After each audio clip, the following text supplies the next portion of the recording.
Quisiera por favor que fueran conmigo al Evangelio de Mateo, capítulo 5. Evangelio de Mateo, capítulo 5.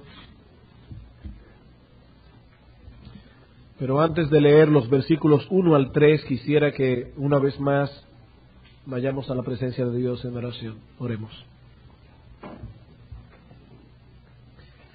Señor y Dios nuestro, a ti acudimos una vez más en esta mañana para manifestar cuán grande es nuestra dependencia de ti.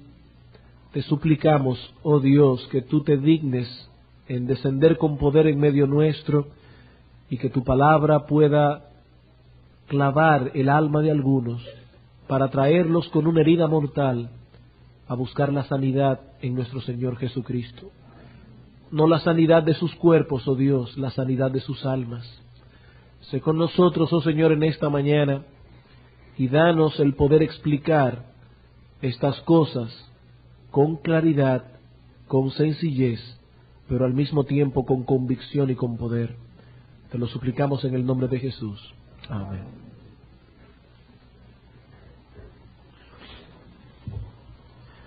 Mateo capítulo 5, versículos 1 al 3. Viendo la multitud, subió al monte, y sentándose vinieron a él sus discípulos, y abriendo su boca les enseñaba, diciendo: Bienaventurados los pobres en espíritu, porque de ellos es el reino de los cielos. Suponga que usted se levanta mañana sintiendo cierto malestar en el cuerpo, por lo que decide ir al médico a chequearse. El médico lo examina detenidamente, pero le pide que se haga algunos análisis más profundos para poder determinar la verdadera naturaleza del mal que le aqueja. Usted se hace los análisis, esos análisis son enviados al doctor, a la semana siguiente usted regresa al médico para que le dé su veredicto y él lo recibe con un rostro sonriente y le dice esto: le tengo buenas noticias. De acuerdo a los análisis que se le hicieron, padece usted de una enfermedad incurable que terminará con su vida a lo sumo en 6 meses. ¿Cómo se sentiría usted o cuál sería su reacción ante el aviso del médico?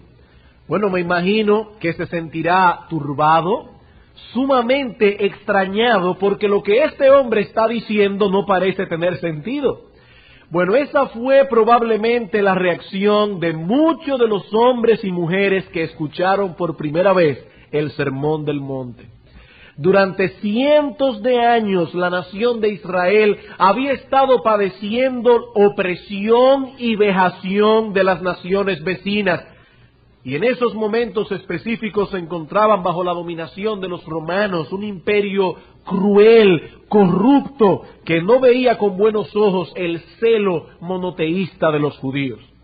La única consolación de este pueblo consistía en recordar sus glorias pasadas y las promesas que Dios había hecho de enviar un Mesías que no solo restauraría el antiguo esplendor de la nación, sino que la habría de llevar a glorias aún más excelsas. Este Mesías ha llegado y se dispone ahora a dar su discurso inaugural, el Sermón del Monte. Multitudes se reúnen a escuchar el manifiesto de este rey por tanto tiempo esperado, y sus primeras palabras, la primera palabra que pronuncia es: bienaventurados. Bienaventurados. El pueblo se llena de júbilo. Eso es exactamente lo que esperaban de su Mesías. El tiempo de opresión había terminado y ahora estaba a punto de inaugurarse el período de las bienaventuranzas, de la felicidad plena para la nación de Israel. Pero entonces ocurre lo inesperado. El Mesías prosigue su discurso y dice: bienaventurados los pobres en espíritu, porque de ellos es el reino de los cielos. Bienaventurados los que lloran, porque ellos recibirán consolación. Bienaventurados los mansos, porque ellos recibirán la tierra por heredad. Y por si todo fuera poco, concluye diciendo: y aún bienaventurados los que padecen persecución por causa de la justicia, porque de ellos es el reino de los cielos. Les aseguro que eso no era precisamente lo que esta gente quería oír. Ellos esperaban promesa de prosperidad material, pero Cristo les dice en cambio que la verdadera bienaventuranza no se encuentra allí. Él ciertamente vino a implantar un reino, pero se trataba de un reino espiritual, cuyas características eran totalmente contrarias a las que el mundo exalta y anhela. El mensaje de Cristo no solamente contrastaba con el pensamiento de esta gente, sino que más aún era ridículo para muchos de ellos. El mundo nos dice que son bienaventurados los que han alcanzado riqueza, fama, gloria, poder. De acuerdo al pensamiento mundano, son felices los que pueden disfrutar de las diversiones y los deleites de esta vida presente cuando lo querramos y como lo querramos. Pero Cristo nos dice otra cosa en el Sermón del Monte. El mensaje de Cristo y del mundo se excluyen mutuamente. Se excluyen mutuamente. Si uno es verdadero, el otro tiene que ser falso por necesidad. ¿Y saben lo que eso significa? Hermanos y amigos que están aquí en esta mañana, significa que hay alguien aquí que nos está mintiendo. Que hay alguien aquí que nos está engañando. Y si nos equivocamos señalando cuál es el culpable de los dos, sufriremos pérdidas irreparables. Si el mundo tiene razón, no existe un estilo de vida más tonto, más absurdo y más ridículo que el de los cristianos. Si el mundo tiene razón, la única filosofía del mundo que debiéramos seguir es la que Pablo nos describe en 1 Corintios 15:32. Comamos y bebamos, porque mañana moriremos. Comamos y bebamos. Si no hay resurrección, dice el apóstol, tampoco hay promesas para una vida futura. Y si no hay vida futura, entonces no hay razón para seguir reprimiendo nuestros deseos. Debemos dedicarnos a hacer un paraíso de esta vida presente. Pero, si las palabras de Cristo son fieles y verdaderas, los que vivan el estilo de vida que el mundo promueve tendrán una existencia desgraciada en esta vida presente y más aún desgraciada por toda la eternidad. Muchas personas han perdido de vista este antagonismo. Piensan que se puede ser cristiano, seguidor de Cristo, y aún así buscar la felicidad a través del método que este mundo ofrece. No han visto el antagonismo de estas dos filosofías, pero las palabras de Cristo no admiten tal interpretación. Hermanos y amigos, escuchen esto con mucha atención. Aceptar el ofrecimiento del mundo es llamar a Cristo mentiroso. En palabras más sencillas, si usted piensa, si usted cree que encontrará la felicidad y una vida más plena a través de las riquezas, a través de las diversiones, a través de la aceptación de cierta gente, o a través de un cambio en las circunstancias que le ha tocado vivir, para usted Cristo es un mentiroso y sus palabras no son más que un vil engaño. Y por favor no piense que estoy exagerando tan rápido. Lea detenidamente el capítulo 5 de Mateo y dígame si podemos llegar a otra conclusión. Cristo dice aquí, felices los nadie de este mundo. Felices los que han alcanzado una comprensión profunda de su propia iniquidad y lloran por su condición. Felices aquellos que aceptan la voluntad de Dios sin murmurar, con mansedumbre, sobre todo cuando esa voluntad es contraria a la mía, sobre todo cuando esa voluntad es contraria a mis deseos. Y amigo, eso no es lo que el mundo enseña. Más aún, esto es totalmente ridículo a los ojos del mundo. Aquí hay alguien que tiene que estar equivocado. Alguien nos está engañando. Alguien nos ha vendido una fórmula de felicidad que no funciona y que en realidad opera el efecto contrario. Si el método del mundo es el correcto, el cristianismo es una estupidez. Si Cristo era quien decía ser, el ofrecimiento del mundo es una desgracia. Es una desgracia. ¿Ven cómo no se pueden aceptar ambas cosas al mismo tiempo? El cristianismo es esencialmente opuesto a todo lo que el mundo dice. El cristiano es una persona esencialmente distinta al no cristiano. Noten lo que estamos diciendo, no externamente. Estamos diciendo que el cristiano es esencial, intrínseca, internamente distinto al no cristiano. El cristiano y el no cristiano admiran cosas diferentes, anhelan cosas diferentes. Son distintos por completo en lo que hacen, en la forma en que piensan, cómo hablan, cómo visten, cómo se comportan. Somos distintos, esencialmente distintos. Y como somos distintos, uno de estos grupos tiene que estar equivocados y nosotros no tenemos ningún reparo en hacer nuestras las palabras del apóstol en Romanos 3:4. Sea Dios veraz y todo hombre mentiroso. Sea Dios veraz. Amigo, Satanás es un homicida y un engañador. Él desea tu destrucción. Él desea tu desgracia. Y para lograrlo, Él ha creado un gran parque de diversiones llamado la Feria de las Vanidades. Si alguno quiere leer una buena descripción de esta feria, le recomiendo leer El Progreso del Peregrino. La Feria de las Vanidades, donde se ofrece al hombre toda una gama distinta de entretenimientos, de tal modo que pueda caminar hacia el infierno sin siquiera notarlo. Es una feria tan exitosa y tan atractiva que muchos que profesan ser cristianos, que tal vez están sentados aquí en esta mañana y son miembros de Iglesia Bíblica del Señor Jesucristo, se han enredado en ella. Es una feria muy exitosa, muy llamativa, a veces muy sutil.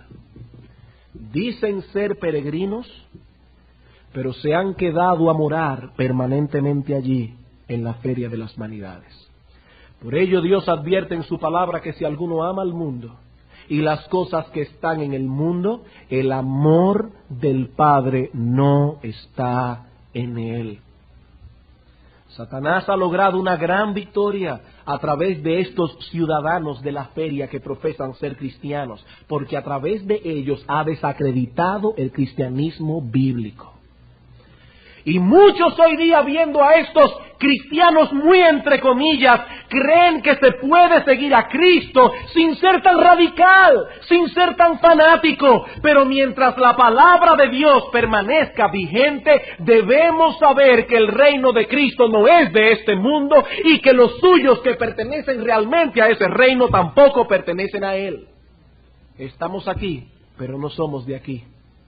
Como dice el apóstol Pablo en Filipenses capítulo 3, nuestra ciudadanía está en los cielos, de donde también esperamos a nuestro Señor, el Salvador Jesucristo. ¿Y cómo se supone que son los ciudadanos de ese reino celestial? Bueno, eso es precisamente lo que nos describe el Señor en las bienaventuranzas, y que pasaremos a considerar en detalle ahora luego de esta corta introducción. Hoy comenzaremos a estudiar la primera de las bienaventuranzas. Pero por causa del tiempo no podremos concluir hoy. Tendremos que seguir, si el Señor lo permite, el domingo próximo. Así que nos limitaremos a dos consideraciones únicamente. En primer lugar, veremos algunos conceptos errados en cuanto al significado de estas palabras, bienaventurados los pobres en espíritu. Y en segundo lugar, pasaremos a considerar una definición positiva de lo que realmente significan estas palabras. Muchas veces la mejor manera de definir algo es eliminando primero los conceptos inadecuados. Sé que algunos estudiantes que están aquí todavía en el colegio y en la universidad entenderán esto. Supongamos que tenemos un examen de selección múltiple. Hay una pregunta y varias respuestas, solo una de ellas es correcta. Y una de esas preguntas no conocemos de inmediato su respuesta. Bueno, una forma de resolver la dificultad es eliminar primero aquellas respuestas que obviamente no son correctas. Y eso nos va a dar un margen de menos equivocación. Es una forma de trabajar con la selección múltiple. Bueno, eso es lo que trataremos de hacer en esta mañana. Antes de considerar el asunto desde un punto de vista positivo, veamos en primer lugar algunas consideraciones negativas. ¿Qué no quiso decir Cristo cuando dijo, bienaventurados los pobres en espíritu? Bueno, en primer lugar, Cristo no está hablando en nuestro texto de pobreza material.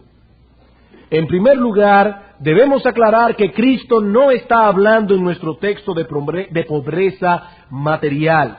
Cristo no está diciendo aquí que el reino de los cielos es para los que padecen carencias materiales, carencia de cosas materiales, ya que eso implicaría dos cosas que la Escritura no enseña. En primer lugar, implicaría que todos los pobres son salvos. Y en segundo lugar, que todos los ricos están condenados. Pero tanto la Escritura como la experiencia nos enseñan que existen hombres y mujeres pobres sumidos en sus pecados y endurecidos de corazón. Y que al mismo tiempo existen ricos que se han arrepentido de sus pecados y ahora viven para la gloria de Dios. Así que ni la pobreza es un signo inequívoco de espiritualidad, así como las riquezas no son un signo inequívoco de carnalidad. En la iglesia primitiva habían ricos, habían pobres, compartiendo las mismas bendiciones espirituales. Por ejemplo, el apóstol Pablo escribió en 1 Timoteo capítulo 6, versículo 17 al 18, a los ricos de este siglo, manda que no sean altivos, que no pongan su confianza en las riquezas, las cuales son inciertas. El apóstol Pablo está presuponiendo que allí sentado en la iglesia habían ricos. Y más aún, el consejo que da Pablo a esos ricos no es que imiten el ejemplo de San Francisco de Asís, sino que dice más bien a los ricos de este siglo, mándales que no pongan su confianza en las riquezas. En la iglesia de Cristo, hasta que el Señor vuelva, habrán ricos y habrán pobres. De hecho, muchas veces, las causas envueltas en que una persona sea pobre son pecados. No siempre es así, no siempre es así, pero hay personas que son pobres por su pecado. Por ejemplo, hay personas que son pobres por causa de su negligencia en el trabajo. ¿Qué nos dice Proverbios capítulo 10, versículo 4? Que la mano del negligente empobrece. Hay personas que son pobres porque son vagos, porque son perezosos, no son diligentes en sus asuntos. Otros son pobres por falta de cordura. Por falta de cordura, dice la Escritura en el mismo libro de Proverbios que la casa del sabio estará llena de cosas. Y otros sencillamente son pobres porque Dios así lo ha determinado en su soberana voluntad. Pero eso nada tiene que ver con el reino de los cielos que Cristo ofrece aquí. La pobreza, de la que Cristo habla en nuestro texto es de otra clase, de otro tipo. Bienaventurados los pobres en espíritu. La Escritura condena el amor a las riquezas y el hacer un ídolo de ellas. Y hay muchos pobres que aman las riquezas y confían en ellas igualito como los ricos. Son pobres y como quiera aman las riquezas, se han apegado a las riquezas. Por el contrario, hay hombres ricos cuya confianza descansa únicamente en Dios. Ejemplo, David. David era rey de la nación más poderosa de la tierra, pero cuán evidente era la confianza de este hombre en su Dios. En el Salmo 56 David escribió, en el día que temo, yo en ti confío. No en mis riquezas, ni en mis soldados, mi confianza eres tú. Y si llegara un momento en que lo perdiera todo, absolutamente todo, aún así viviría confiado porque tú seguirías siendo mi Dios. Esa pobreza entonces no tiene nada que ver con la situación económica de la persona. En segundo lugar, ser pobre en espíritu tampoco significa ser tímido o tener un espíritu retraído. Ser pobre en espíritu no significa ser tímido o tener un espíritu retraído. Hay personas que son temperamentalmente retraídos, callados, no se hacen sentir tanto como otros.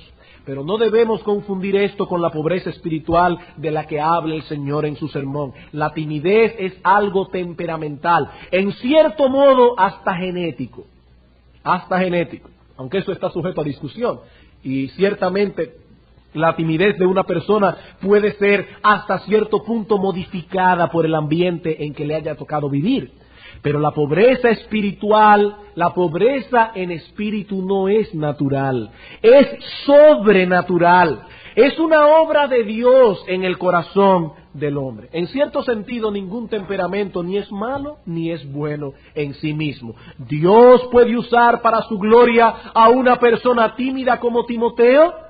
Dios puede usar para su gloria a una persona extrovertida como el apóstol Pedro. Ambos temperamentos tienen ventajas y desventajas. Ambos temperamentos tienen debilidades con las que tendrán que luchar. Pero repito que eso es natural y las bienaventuranzas están tratando con cosas sobrenaturales. En tercer lugar, ser pobre en espíritu no significa tener un espíritu pobre. Ser pobre en espíritu no significa tener un espíritu pobre. Esto puede sonar extraño a algunos, pero no es lo mismo ser pobre en espíritu que tener un espíritu pobre. Hay personas que poseen tal bajeza espiritual que solo se deleitan en cosas carnales. Cosas que solo pueden ser percibidas por los sentidos: el gusto, el oído, el tacto, los ojos, etc. Judas llama a esas personas sensuales. Y para aclararnos a qué se refiere, nos dice en el versículo 19 que no tienen el Espíritu. ¿Qué son personas sensuales? Personas que no tienen el Espíritu Santo en ellos. El Espíritu Santo implanta en aquellos que lo poseen la capacidad de deleitarse en las cosas espirituales, en la comunión de los hermanos, en la oración, en la lectura de la palabra, en venir a la iglesia a adorar a Dios, en meditar en el amor de Cristo. Pero las personas sensuales solo pueden deleitarse en aquellos placeres que se perciben por los sentidos. Son espiritualmente pobres y por ende viven vidas desgraciadas. El apóstol Pedro nos dice en su segunda carta que son como animales irracionales, y Judas los describe en el versículo 16 como personas que andan según sus propios deseos.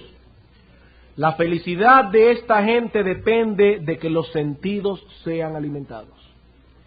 Mientras sus sentidos están siendo alimentados, son felices.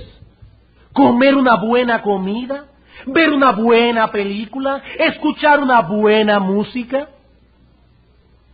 Pero todo no es más que un escapismo. Todo no es más que un escapismo. Una persona que solo se deleita en esas cosas es un sensual. Es un sensual. Lo único que le hace feliz es aquello que puede ser palpado por los sentidos. No tienen más deleite que ese. Eso es sensualidad. Como decíamos en el sermón anterior, el alma no puede satisfacerse con cosas materiales porque es espiritual, y al buscar la felicidad a través de los sentidos, estos hombres y mujeres desgraciados van, no desgraciados en el sentido de un insulto. Estoy diciendo que son desgraciados porque van de frustración en frustración, de frustración en frustración, porque sus almas siempre se quedan insatisfechas, siempre se quedan insatisfechas. Comer una buena comida, ver una buena película, escuchar una buena música, eso puede hacernos escapar por un tiempo, pero el alma quedará vacía, porque el alma no se sacia con esas cosas. Son sensuales, son sensuales. En cuarto lugar, y por último en cuanto a este punto, tampoco se trata de una humildad verbal. Ser pobre en espíritu no es lo mismo que ser pobre en palabras. Hay ciertas personas que han aprendido el lenguaje de la humildad, el lenguaje de la humildad. Los escuchamos orar y parecen tan humildes, pero tan humildes. ten misericordia de mí, porque soy un miserable, no soy más que un gusano, no valgo nada, no soy nada. Eso suena a humildad. De hecho, eso es exactamente lo que los hombres y mujeres humildes piensan de sí mismos. Cuando Dios llamó a Moisés desde la zarza para liberar a su pueblo, Moisés no se paró delante de Dios y le dijo: ¡oh, qué buena elección has hecho, Señor! No hubieras podido fijarte en nadie más adecuado. Como sabes, conozco muy bien la idiosincrasia egipcia, ya que fui educado en los mejores colegios de la nación. Por si todo eso fuera poco, viví en el palacio del rey y conozco cómo se manejan las cosas del gobierno. Tengo facilidad de expresión y fortaleza de carácter. Señor, indudablemente no habría nadie mejor que yo para realizar ese trabajo. ¿Fue eso lo que le dijo Moisés cuando Dios lo llamó? Por supuesto que no. Hubo un tiempo cuando Moisés pensaba así, pero Dios se encargó de humillarlo hasta el polvo. Lo envió 40 años a la escuelita del desierto en Madián, con el propósito de que perdiera aquella confianza que tenía en sí mismo. De manera que cuando Dios se le apareció 40 años más tarde, la respuesta de este hombre fue, Éxodo 3:11, ¿quién soy yo? ¿Quién soy yo para que vaya Faraón y saque de Egipto a los hijos de Israel? Estas no son meras palabras. Moisés sentía en ese tiempo que sus días de utilidad habían terminado. 40 años oyendo balido de ovejas no le da a uno capacidad para pararse delante de un jefe de Estado y decir, saca a ese pueblo de allí. Moisés sentía 40 años después que ya no servía para nada. Pero Dios tenía otra opinión muy distinta. Era necesario que Moisés llegara a este punto para que entonces Dios pudiera usarlo a toda capacidad. Así que la terminología de aquel que es pobre en palabras no difiere en mucho de aquellos que son realmente pobres en espíritu. La diferencia que hay entre un hombre pobre en palabras y un hombre verdaderamente humilde se verá en el hecho de cómo reaccionan ambos cuando los demás lo tratan de acuerdo a lo que ellos dicen ser. Voy a repetir eso. La diferencia se nota en la forma en que reaccionan ambos cuando los demás lo tratan como él dice ser. El pobre en palabras no tiene problemas en decir muchas cosas de sí mismo, pero no tolera que los demás lo vean de ese modo. No tolera que los demás lo traten como tal. Él está dispuesto en oración a decir que se considera un gusano, que él no tiene ningún valor, pero hay de aquel que lo trate como un gusano. Hay de aquel que lo ofenda. ¡Ay de aquel que lo humille! Él es pobre en palabras. Cuando él habla se oye tan humilde, pero hay de aquel que lo trate así. El hombre pobre en espíritu es manso también cuando lo tratan de ese modo. Este es un pecado tan sutil, que hay personas incluso que usan este lenguaje de humildad, esperando obtener a través de él la alabanza de los hombres. Es un gancho. Esperando obtener la alabanza de los hombres. Ah, fulano, tú podrías hacer. No, yo no sirvo para eso. Y en el corazón están esperando que los demás le digan, por supuesto que das para eso. Eres la persona adecuada. Gracias por decírmelo, me siento más tranquilo ahora. Eso es un ardid astuto. Otros simplemente buscan con este lenguaje evadir su responsabilidad. ¿Recuerdan ustedes la parábola de los talentos? El Señor nos dice allí que Dios entregó a cada persona un número determinado de talentos. A uno le dio 5 y cuando llegó la hora le devolvió 10. A otro le dio 2 y cuando llegó la hora le devolvió 4 a su Señor. Pero finalmente le llegó al turno al que había recibido 1. ¿Qué esperaba el Señor que hiciera este hombre con su talento? Que lo pusiera a producir, aunque solo hubiese sido ganando un talento más. Pero tal vez este hombre pensó, ¿y qué puedo hacer yo con un talento? Aquellos tienen 5, 2, pero yo solo tengo 1, así que es mejor que aquellos se encarguen del asunto. Ellos están mejor preparados. Yo me quedaré aquí tranquilo reconociendo mis limitaciones. ¿Qué le dijo el Señor a este hombre? ¿Acaso alabó su humildad? Escuchen sus palabras en Mateo 25, 26. Respondiendo su Señor le dijo, siervo malo y negligente. No le dijo siervo humilde, le dijo malo y negligente. ¿A ti no se te pidió que fructificaras como aquellos en la misma medida? Pero si hubieses sido fiel, habrías puesto tu talento, el único que recibiste, al servicio de Dios y de su reino. Así que, hermano, no debemos encubrir nuestra pereza en una falsa humildad. Recibimos un talento, bueno, ese talento lo pondremos a funcionar. Como veremos esta noche, no quiero robarle el mensaje a nuestro hermano pastor Eduardo Saladín. Nadie ha recibido los mismos talentos ni la misma capacidad, pero todos tenemos que ser fieles. Todos tenemos que ser fieles. Bien, habiendo considerado algunos conceptos erróneos, pasemos ahora a una definición positiva de lo que significa ser pobre en espíritu. Y lo vamos a hacer haciendo una pregunta muy simple. ¿Qué dice el texto? Bienaventurados los pobres en el reino espiritual, pero los pobres en fin. Y la pregunta es esta: ¿qué es lo que hace a una persona ser pobre? ¿Su apellido? ¿El color de su piel? ¿El lugar donde nació? ¿Qué es lo que hace a una persona ser pobre? La respuesta es sus carencias. Sus carencias. A mayor carencia, mayor pobreza.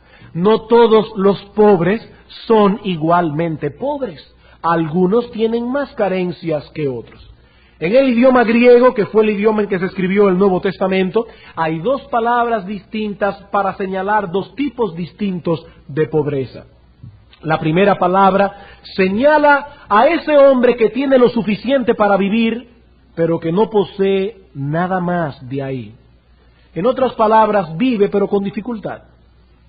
Vive pero al margen. Ese es un hombre pobre. La segunda palabra señala a aquel que carece aún de las cosas necesarias para la vida. Aún de las cosas necesarias para vivir. Y esa es precisamente la palabra griega tojos, la palabra que usa el Señor en Mateo 5:3. Es la misma palabra que aparece en Lucas 16 en la parábola del rico y Lázaro.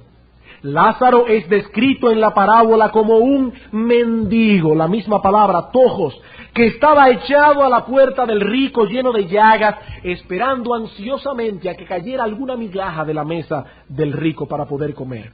Se trataba de un hombre totalmente destituido, no solo de posesiones presentes, sino de la esperanza de conseguirlas en el futuro, a no ser que alguien se apiadara de él. Dice el texto, para poner más crítico el cuadro, que aún los perros venían a lamer las llagas de Lázaro.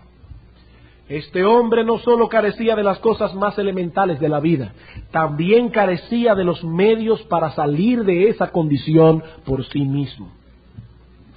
Alguien puede ser ahora mismo pobre en el presente, pero sabe que tiene amigos que en un momento dado pueden darle una mano y sacarlos de su condición.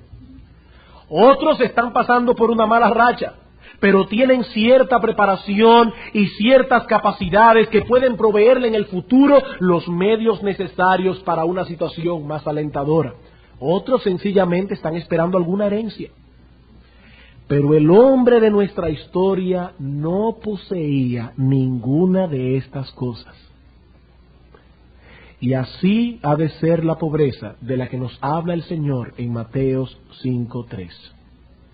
El hombre que posee esta clase de pobreza sabe que espiritualmente hablando no es nada, no tiene nada y no puede salir por sí mismo de esa terrible condición. Este hombre ha sido redarguido de pecado, ha visto cuál es su verdadera condición espiritual delante de Dios y sabe que es un miserable. El mundo insiste en la autoconfianza como algo necesario para obtener el éxito. Confía en ti mismo, tú eres alguien. Pero Cristo dice aquí, felices aquellos que saben que son nadie. Felices aquellos que conocen su impotencia. Felices aquellos que conocen que carecen de justicia propia, que han podido ver su corrupción, que han podido ver su pecado a la luz de la santidad de Dios y que saben que no tienen otra alternativa que ir delante del santuario clamando por misericordia. Felices ellos. Los pobres en espíritu saben que no tienen nada que exigir, nada que reclamar. Van a la presencia de Dios como aquel publicano que ni siquiera se atrevía a alzar sus ojos al cielo, sino que profundamente humillado se golpeaba el pecho y decía: Dios, sé propicio a mí, soy pecador. Y Cristo dijo, les aseguro que ese hombre fue a su casa justificado, pero no aquel.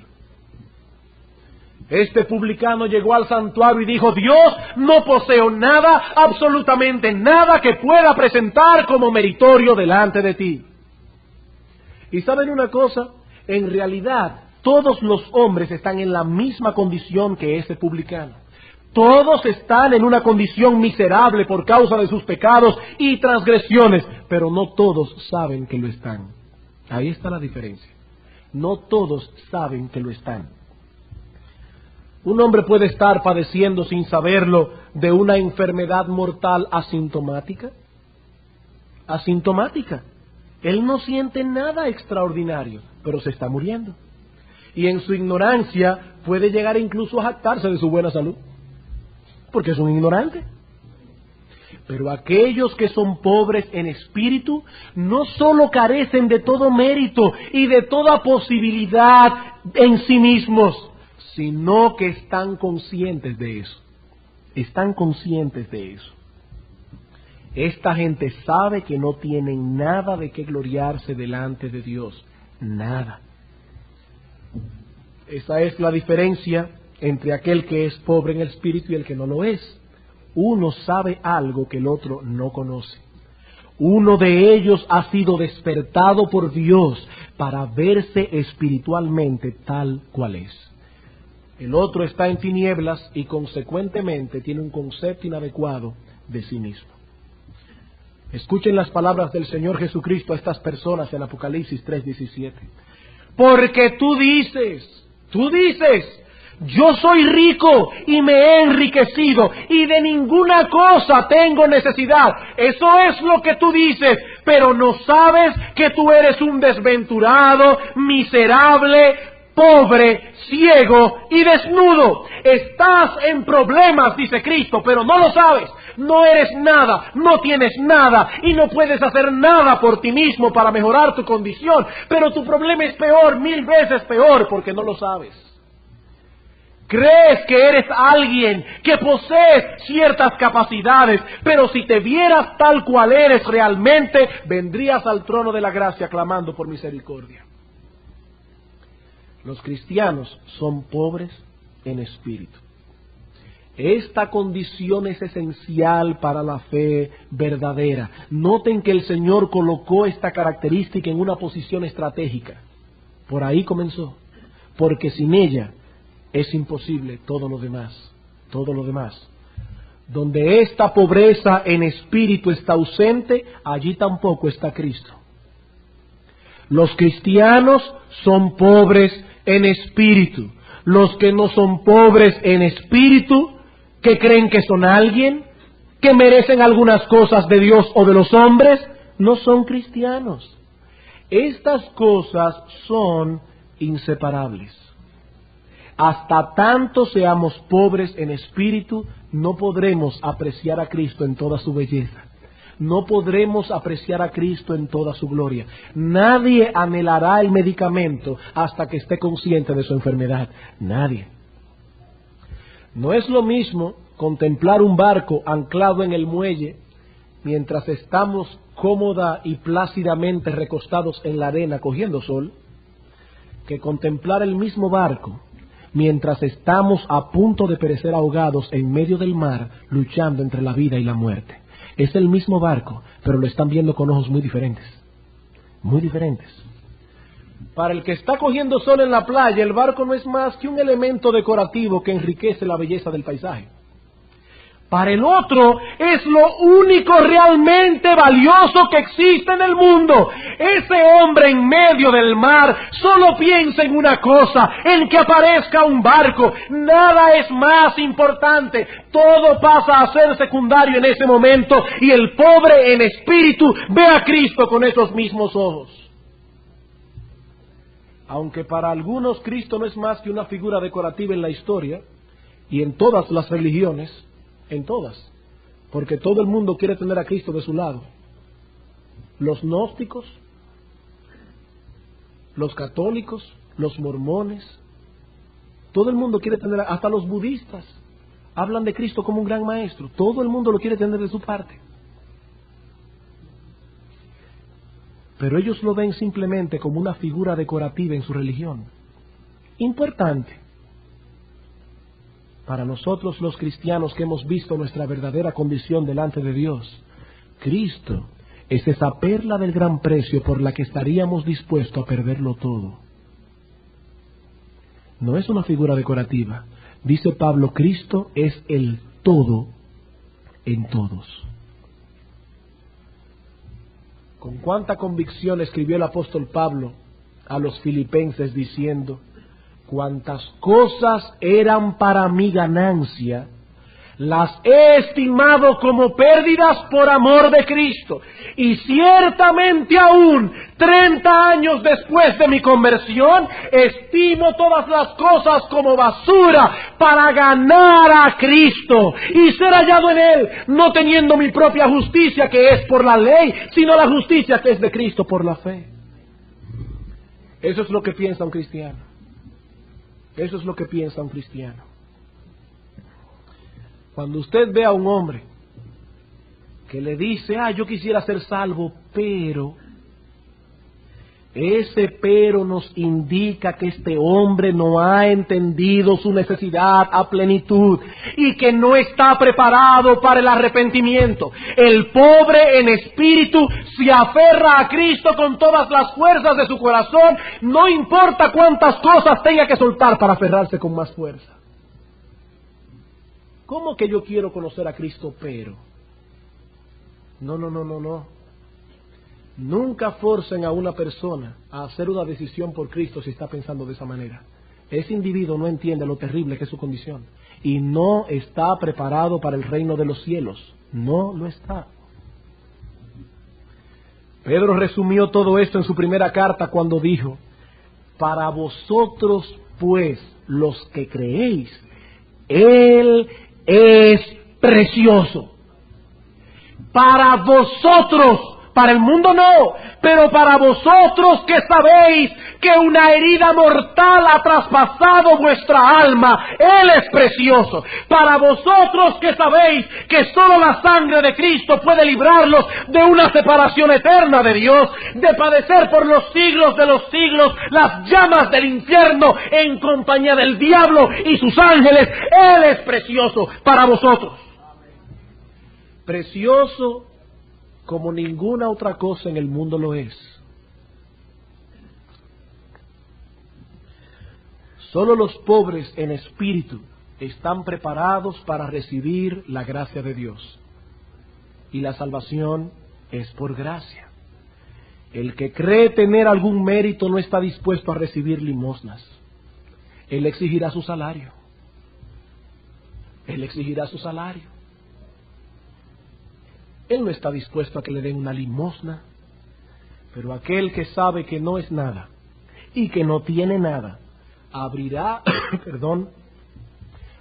sus manos humildemente para recibir los dones que Dios le quiera dar por gracia, por gracia. Por eso dice Cristo que los publicanos y las rameras iban delante de los fariseos en el camino a la salvación. Estos sabían que por sí mismos solo había pecado y transgresión, que dependían enteramente de la misericordia de otro. Y Cristo dice, ellos van delante en el reino de los cielos. Ustedes creen que ven, y porque creen que ven en vuestro pecado morirán, pero estos son ciegos y saben que son ciegos. Y yo he venido para eso, para que los ciegos reciban la vista, pero para que los que ven sean cegados. Yo no he venido a llamar a justos, sino a pecadores al arrepentimiento. Solo los pobres en espíritu entrarán en el reino de los cielos.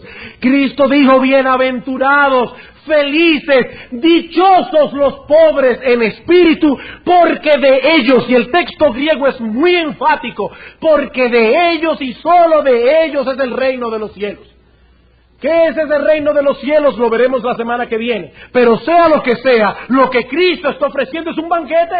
Es un reino, y un reino de característica celestial. Es el individuo mendigo que va a la puerta pidiendo por misericordia, pidiendo que le den una migaja de pan para no caerse muerto. Y el dueño de la casa le abre la puerta, lo hace entrar, lo sienta en la mesa y le sirve y dice, come todo lo que tú quieras.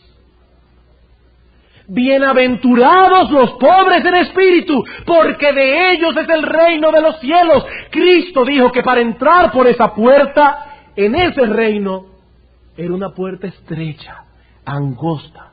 Nadie cabe por ella con su orgullo inflado. Nadie cabe por esa puerta creyéndose que es alguien. Nadie cabe por esa puerta creyendo que lo merece todo. Nadie cabe por esa puerta creyendo que es alguien. Cristo dijo, entrad por la puerta estrecha, porque ancha es la puerta que lleva a la perdición, y son muchos los que entran por ella con su maldito orgullo. Pero Cristo dijo, estrecha es la puerta y angosto el camino que lleva a la vida, y para entrar por ahí hay que desinflarse. Hay que desinflarse. Si usted cree que es alguien que nadie lo puede tocar, si usted cree que usted no puede aguantar ofensas, usted no está preparado para el reino de los cielos. Usted no es pobre en espíritu. Y porque no es pobre en espíritu, vive una vida desgraciada, amparado en su propia justicia y en su propia confianza. La semana próxima nosotros veremos cuáles son las marcas que caracterizan a los pobres en espíritu y cuál es la recompensa que Dios promete. Pero quisiera decir esto para terminar. Si Dios ha dado a algunos aquí, durante este sermón, una visión más precisa de su condición espiritual. Amigos, si Dios te ha permitido ver dentro de ti mismo, y al ver dentro de ti mismo te has dado cuenta de que no eres nada delante de Dios, has visto tu corrupción, no te quedes mirando dentro de ti mismo. No te quedes allí. Somos pobres, somos viles, miserables, pero en Cristo habita la plenitud de la deidad. Y créeme, amigo mío, su justicia, la de Él, es suficiente para ti. Su justicia es suficiente para ti. Y Él ha prometido poner su justicia en tu cuenta solamente por la fe. Solamente por la fe. El pobre en espíritu es feliz no por sus carencias. Eso no es lo que lo hace feliz. Hermanos y amigos, a mí no me hace feliz ver tan grande que son mis corrupciones. A mí no me hace feliz ver lo impotente que soy. El pobre en espíritu no es feliz por sus carencias, sino por la plenitud de Cristo. Eso es lo que lo hace feliz. Ve a él como lo hizo aquel publicano, clamando por misericordia, y te aseguro que obtendrás misericordia, porque él vino a buscar y a salvar lo que se había perdido. Si estás perdido, esa salvación es para ti. Esa salvación es para ti, gratuitamente, por gracia, por medio de la fe. Vamos a orar. Cuán grande, oh Dios, es tu misericordia. Cuán grande, oh Dios, es tu bondad, que nos viste perdidos en nuestros pecados y aliviaste nuestro pesado yugo, y nos has enviado un gran Salvador, que es Jesús el Señor. Oh Dios, gracias por Jesucristo. porque si no hubiese sido por Él, ahora mismo estaríamos muertos en nuestros delitos y pecados. Gracias por Jesucristo. Oh bendito Señor, pero sabemos que Él no fue un gran Salvador, Él sigue siéndolo. Y te suplicamos que en esta mañana ejerza su poder para traer a algunos aquí que todavía están confiados en su propia justicia, humillados al monte Calvario. Ayuda a algunos aquí, oh Dios, a reconocer su pecado y a clamar por misericordia. Te lo suplicamos en el nombre de Jesús. Amén.